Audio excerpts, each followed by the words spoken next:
गगन मंडल से उतरे सदगुरु सत्य कबीर, जलज माही पोढ़न कियो सब पीरन के पीर। सर्व सृष्टि के रचनहार कबीर परमात्मा चारों युगों में इस धरा पर आते हैं और आम साधारण व्यक्ति की तरह लीला करते हुए मानव समाज को सद्भक्ति मार्ग देकर चले जाते हैं।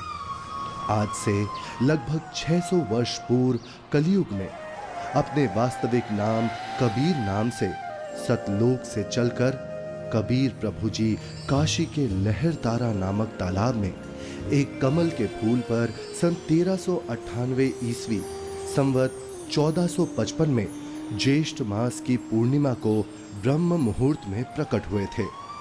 उन्हें नीमा और नीरू नाम के जुलाहा दंपत्ति ने पाला था। बात 1403 ईस्वी की है, जब कबीर प्रभु जी 5 वर्ष के थे।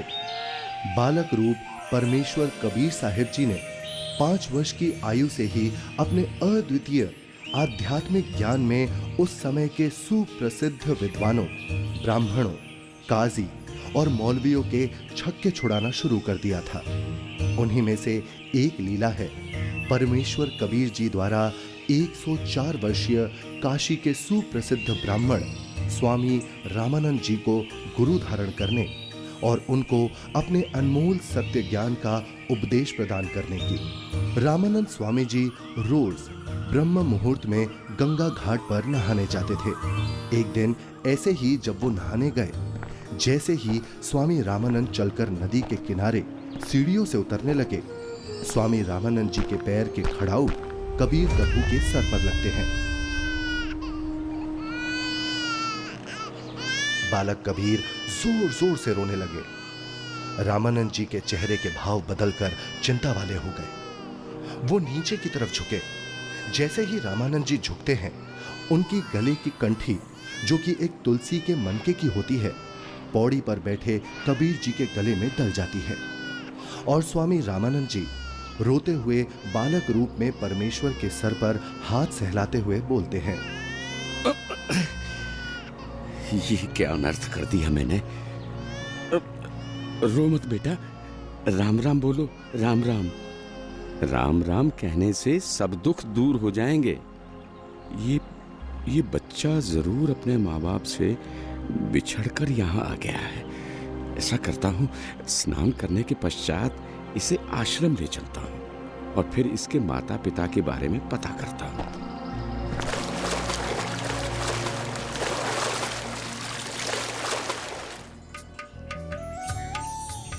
स्वामी रामानंद जी वैष्णव धर्म का प्रचार प्रसार भी खूब किया करते थे, जिसके लिए उन्होंने 1400 ऋषि शिष्य भी प्रचारक रूप में बना रखे थे।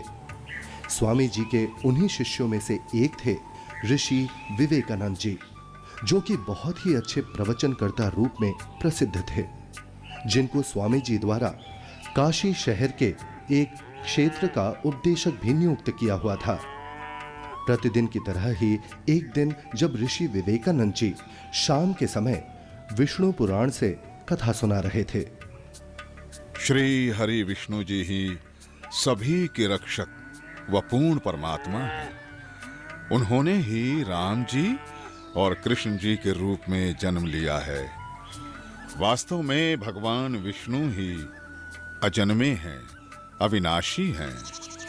श्री हरि विष्णु भगवान की जय। श्री हरि विष्णु भगवान की जय। श्री हरि विष्णु भगवान की जय। वेद पढ़े पर भेद न जाने, बाँचे पुराण 18। पत्थर की पूजा करे, भूले सृजनहारा।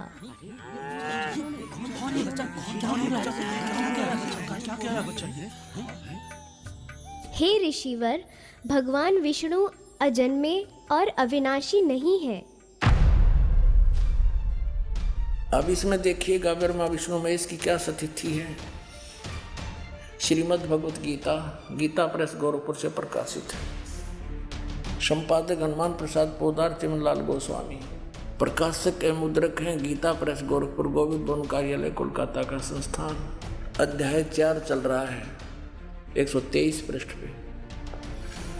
भगवान विष्णु अपनी माता दुर्गा की स्तुति कर रहे हैं, तुम शुद्ध स्वरूपा हो, ये सारा संसार तुम इसे उद्भासित हो रहा है। मैं ब्रह्मा और शंकर हम सभी तुम्हारी कृपा से विद्यमान हैं। हमारा आविर्भाव माने जन्म और तिरोभाव माने मृत्यु हुआ करता है। हमारा तो जन्म और मृत्यु होता है, केवल तुम ही नित्य हो, जगत जननी हो, प्रकृति और सनातनी देवी हो। अब इसका क्या अर्थ है? ब्रह्मा विष्णु महेश नाशवान है, इनकी जन्म मृत्यु होती है। हे ऋषिवर, भगवान विष्णु अजन्मे और अविनाशी नहीं है। शिव पुराण में लिखा है कि निराकार परमात्मा आकार में आया। वे सदा शिव काल रूपी ब्रह्म कहलाया। उसने अपने अंदर से एक स्त्री प्रकट की जो प्रकृति देवी, अष्टांगी, त्रिदेव जननी, शिवा आदि नामों से जानी जाती है। पवित्र शिव पुराण ये गीता प्रेस गोरखपुर से प्रकाशित है। सचित्र मोटा टाइप, केवल हिंदी। संपादक है हनुमान प्रसाद पोदार। और ये प्रकाशित कहाँ से है? प्रकाशक एवं मुद्रक हैं गीता प्रेस गोरखपुर, गोविंद भवन कार्यालय कोलकाता का संस्था। अब देखना ये रुद्र संहिता का, अब हम छठा अध्याय पढ़ रहे हैं 101 पृष्ठ पे। देवव्रत से एक समय ब्रह्मा जी बता रहे अपने पुत्र नारद को, एक समय उस आनंद वन में रमण करते हुए शिवा और शिव के मन में ये इच्छा हुई, दुर्गा और काल के मन में, कि दूसरे पुरुष की सृष्टि करनी चाहिए, यानी कोई पुत्र उत्पन्न करना चाहिए, जिस पर सृष्टि संचालन का महान भार रखकर हम दोनों केवल काशी में रहकर इच्छा अनुसार वितरे और निर्वाण धारण करें। ऐसा निश्चय करके शक्ति सहित सर्वव्यापी परमेश्वर शिव ने, इस काल ने, अपने वाम भाग के 10वें अंग पर अमृत मल दिया।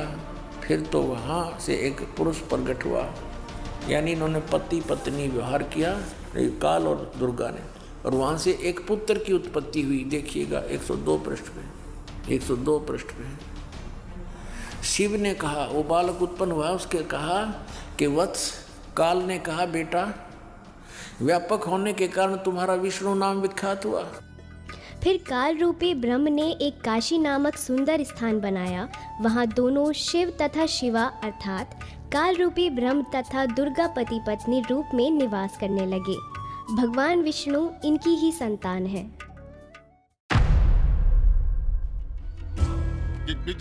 ये सब झूठ बोल रहा है। और ये सब छोड़, तू ये बता तू कौन है, किस जाति का है, गुरु कौन है तेरा? ये तो जुलाहा है, नीमा नीरू का पुत्र है। हे ब्राह्मण, मेरे गुरु भी वही है जो आपके गुरु हैं। अच्छा, तुझे पता भी है मेरे गुरुदेव कौन है? मेरे गुरुदेव स्वामी श्री श्री 1008 स्वामी रामानंद जी महाराज हैं। जी पंडित जी, मेरे गुरुजी भी स्वामी रामानंद जी ही हैं। झूठ, सरासर झूठ। देखो भाइयों, ये जुलाहा सरेआम झूठ बोल रहा है। मेरे गुरुजी तेरे जैसे अछूत के दर्शन भी नहीं करते। शिष्य बनाना तो बहुत दूर की बात है। कल सुबह तुझे गुरुजी के समक्ष पेश करूंगा। दूध का दूध, पानी का पानी हो जाएगा। गुरुदेव तुम्हें स्वयं दंड देंगे। मेरे गुरु का नाम मिट्टी में मिलाता है। तुम भी आना भाइयों, देखना अपनी आंखों से। इस कबीर जुलाहे का झूठ कल सबके सामने आ जाएगा। हाँ, हम सब आएंगे, हम सब आएंगे, हम सब आएंगे।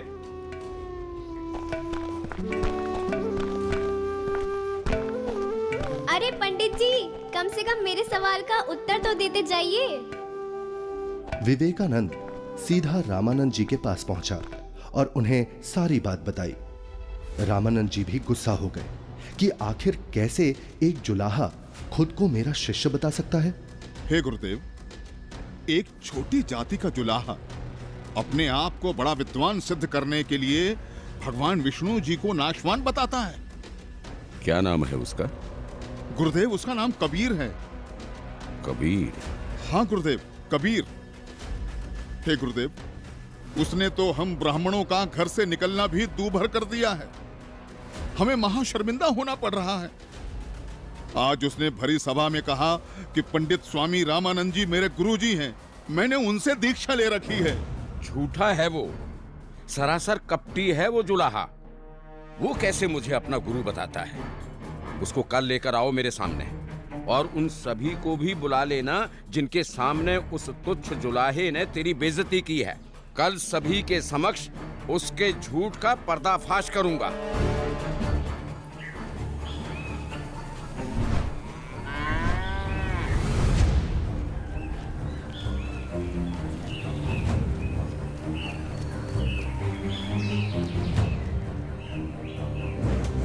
नीरू जुलाहे का घर कहाँ है?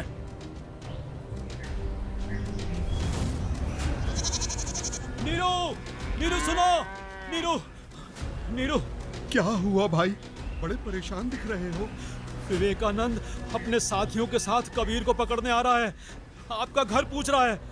हाँ, लगता है कबीर ने इनको कुछ कहा है। उसे समझाओ, इनसे पंगा ना ले। क्या? कौन आ रहा है? हमें हमारे कबीर के लिए कौन आ रहा है?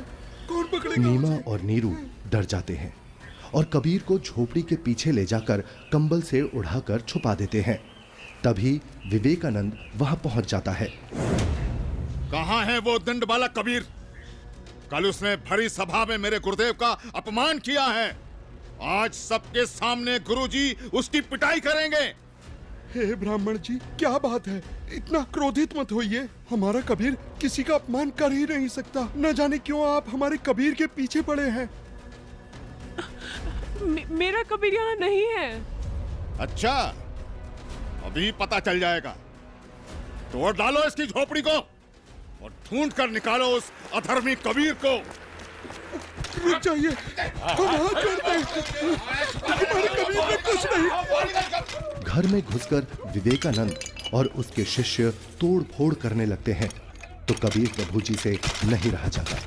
वो सामने आ जाते हैं। छोड़ो यहाँ, सब कुछ तोड़ फोड़ दो, सब कुछ।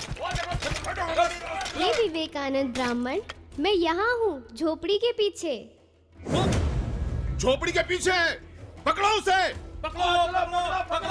विवेकानंद उन्हें बंदी बना लेता है। फिर जब नीमा और नीरू कबीर प्रभु को बचाने की कोशिश करते हैं तो विवेकानंद उन्हें धक्का मारता है और हिंसा करते हुए कबीर प्रभु को रामानंद जी के पास ले जाता है।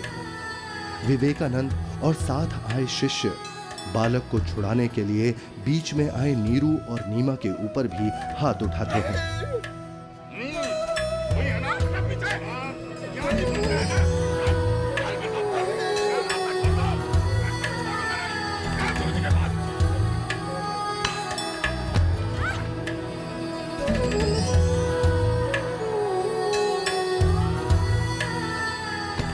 नीरू को भी कुछ गुंडे लाठी डंडों से मार मार कर मृत समान कर देते हैं।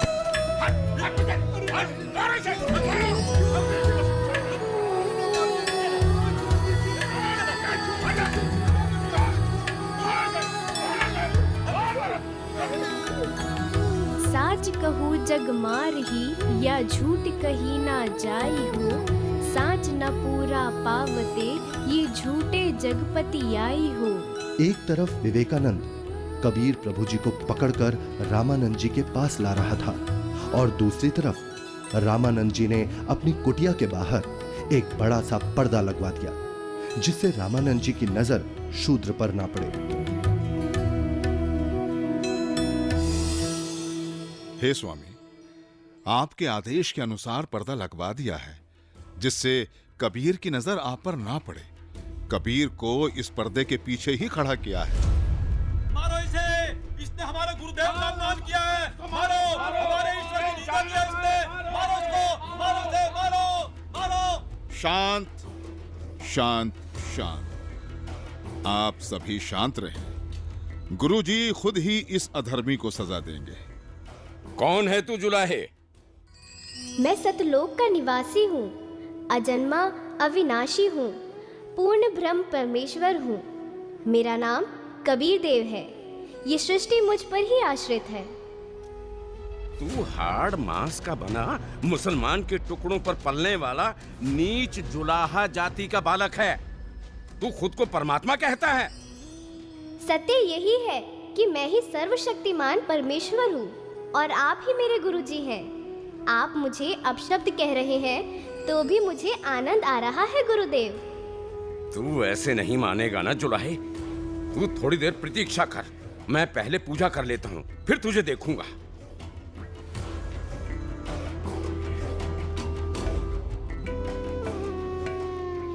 कहीं ये बालक सच में तो भगवान नहीं है, क्योंकि भगवान तो किसी भी रूप में कहीं भी आ सकते हैं।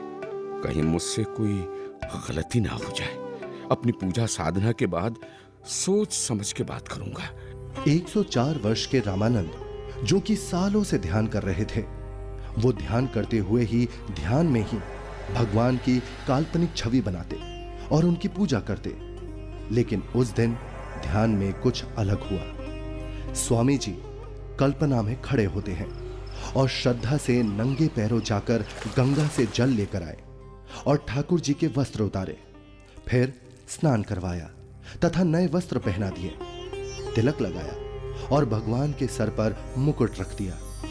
तब पास में रखी कंठी पर ध्यान गया और कल्पना में ही बोले, हे भगवान, आज तो कंठी डालना ही भूल गया। फिर कंठी उठाकर मुकुट के ऊपर से डालने लगे, लेकिन माला मुकुट में फंस गई।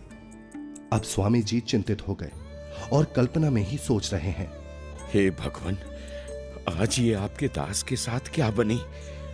यदि कंठी नहीं डाली तो पूजा अधूरी रह जाएगी, और अब यदि मुकुट उतार दिया तो पूजा खंडित हो जाएगी। आज से पहले ऐसी गलती कभी नहीं बनी थी। हे प्रभु, आज क्या गलती बन गई मुझ पापी से? आज का तो मेरा सारा दिन ही व्यर्थ गया।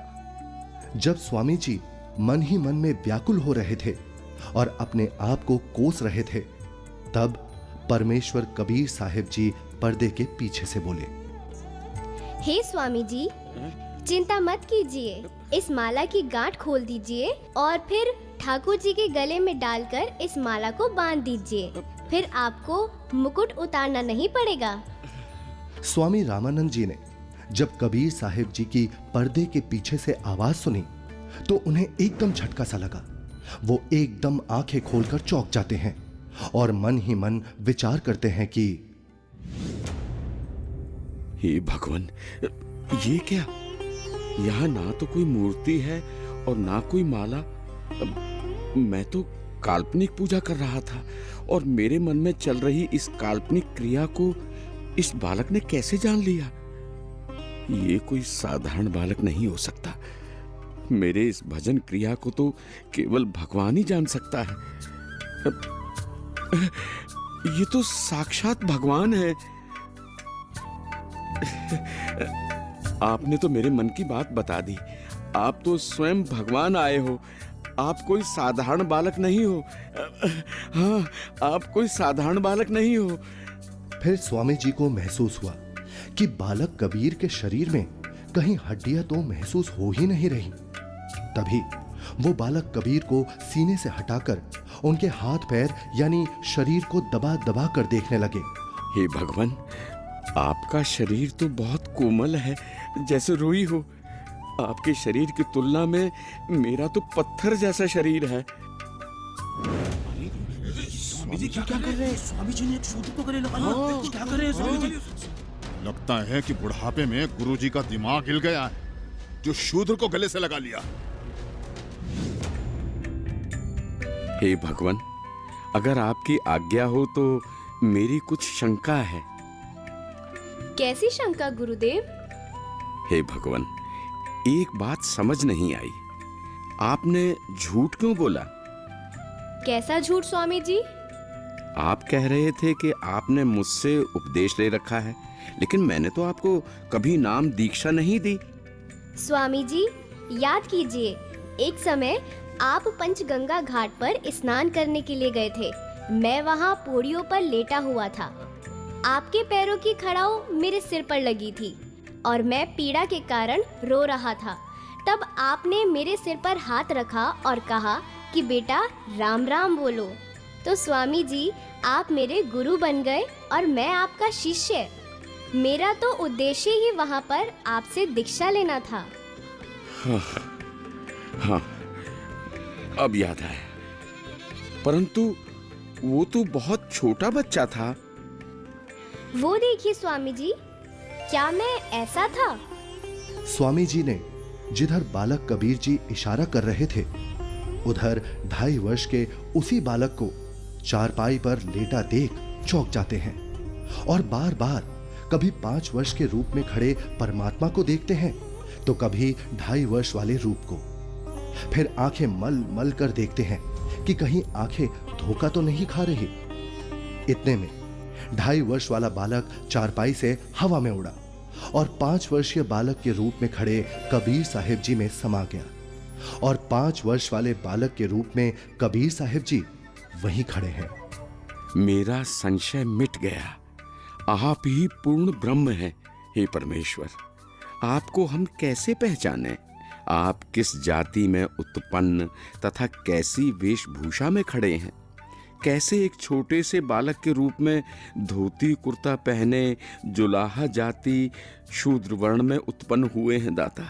हे मालिक, हम तुच्छ बुद्धि जीव आपको कैसे पहचाने? अपने इस अनजान बालक की गलती क्षमा करना प्रभु।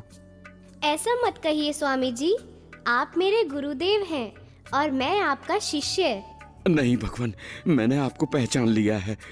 भगवान, आपके बच्चे की कुछ और शंकाएं हैं जिनका निवारण चाहता हूँ, यदि आपकी आज्ञा हो तो। हाँ स्वामी जी, बोलो, आपकी क्या शंकाएं हैं? हे कबीर देव, मैं अपने शिष्यों को राम नाम जाप करने को नहीं देता। यदि आपने मुझसे दीक्षा ली है तो आप मुझे वो मंत्र बताइए जो मैं अपने शिष्यों को देता हूँ। स्वामी जी, आप ओम नाम जाप करने को देते हो। आपने जो मंत्र बताया ये तो सही है, लेकिन एक शंका और है, कृपया उसका भी समाधान कीजिए। पूछिए गुरुदेव जी। मैं जिसे शिष्य बनाता हूँ उसे एक चिन्ह देता हूँ, वो आपके पास नहीं है। हे गुरुदेव, आप एक तुलसी की कंठी माला देते हो गले में पहनने के लिए। ये देखो गुरुदेव, उस दिन पंचगंगा घाट पर आपने ही तो अपने गले से निकालकर ये कंठी मेरे गले में पहनाई थी। ये सारी लीलाएं देखकर वह बालक रूप में खड़े कबीर परमात्मा की बातें सुनकर स्वामी रामानंद जी समझ गए कि ये कोई साधारण बालक नहीं है। उसके बाद कबीर परमात्मा ने स्वामी रामानंद जी को अपने उसी 5 वर्ष के बालक के रूप में अपने साथ यमलोक, स्वर्गलोक, विष्णुलोक, शिवलोक और फिर अंत में सतलोक में ले जाते हैं। ये सतलोक है। सतलोक में नूरी आत्माएं घूमती हुई, सफेद वृक्ष, सफेद फल, फूल, महल, दूधों की नदियां दिखती हैं। हीरे मोतियों के चमकीले पहाड़, सफेद वस्त्रों में मोतियों की माला पहने आत्माएं सतलोक में घूमती हुई। फिर वो दोनों एक बड़े से गुंबद नुमा महल के अंदर सतलोक में भगवान के पास पहुंच जाते हैं। सतलोक में पूर्ण परमात्मा कबीर जी एक गुंबद में एक ऊंचे सिंहासन पर विराजमान दिखते हैं। दोनों उस सिंहासन पर बैठे परमात्मा को प्रणाम करते हैं। अब बालक रूपधारी कबीर देव उस सिंहासन के पास जाते हैं और सिंहासन पर बैठे अपने अन्य रूप पर चवर करते हैं। ऐसा देखकर रामानंद जी सोचते हैं, इसका मतलब कबीर देव जी इस सिंहासन पर बैठे सच्चे परमात्मा के सेवक हैं। तभी सिंहासन पर विराजमान तेजोमय परमात्मा सिंहासन से उठकर खड़े हो गए और कबीर देव जी के सामने हाथ जोड़कर कबीर देव जी को बैठने का आग्रह करने लगे। बालक रूप में कबीर परमात्मा सिंहासन पर बैठ गए और पहले सिंहासन पर बैठे परमात्मा बालक कबीर को चवर करने लगे। रामानंद जी प्रभु के सामने हाथ जोड़कर खड़े रहे। तभी फिर तेजोमय परमात्मा एक प्रकाश पुंज में बदल गया और फिर वो उस बालक कबीर जी के शरीर में समा गया। अब बालक कबीर जी का शरीर भी उतना ही तेजोमय हो गया जितना कि पहले सिंहासन पर बैठे परमात्मा का था।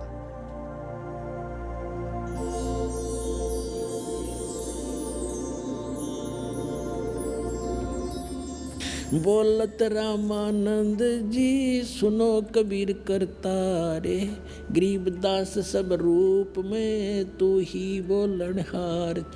दोहू ठोर है एक तू, बया एक से दो, गरीबदास हम कारणे तुम आए हो मगजो। तुम साहेब तुम संत हो और तुम सतगुरु तुम हंस, गरीबदास तुम रूप बिना और न दूजा अंश। हे परमात्मा, आप जी स्वयं ही दोनों स्थानों पर लीला कर रहे हो। आप ही निज ब्रह्म पूर्ण ब्रह्म हो। तीनों लोकों में प्रवेश करके सबका धारण पोषण करते हो। मैंने आपका वो सनातन परम धाम आंखों देख लिया है।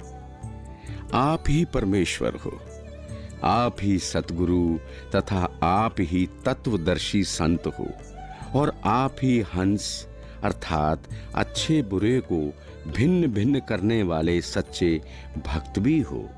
मैं आपका भक्त, आप मेरे गुरुजी। स्वामी जी, आप मेरे गुरुजी ही बने रहो। मैं आपका शिष्य हूँ। ये गुरु परंपरा बनाए रखने के लिए अति आवश्यक है, नहीं तो भविष्य में संत भक्त कहा करेंगे कि गुरु बनाने की कोई आवश्यकता नहीं है। कबीर ने कौन सा गुरु बनाया था?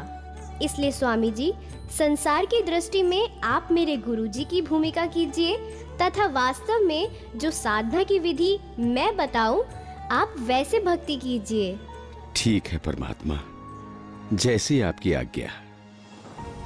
इस प्रकार परमेश्वर कबीर जी ने 5 वर्ष की आयु में ही 104 वर्ष के ब्राह्मण को तत्व ज्ञान से परिचित कराया, और गुरु परंपरा को बनाए रखने के लिए कबीर साहिब जी ने स्वामी रामानंद जी को अपना गुरु बनाया। यह अनमोल ज्ञान जगत गुरु तत्वदर्शी संत रामपाल जी महाराज के सत्संग प्रवचनों से संग्रह किया गया है। संपूर्ण आध्यात्मिक ज्ञान प्राप्त करने के लिए अवश्य सुनिए जगत गुरु तत्वदर्शी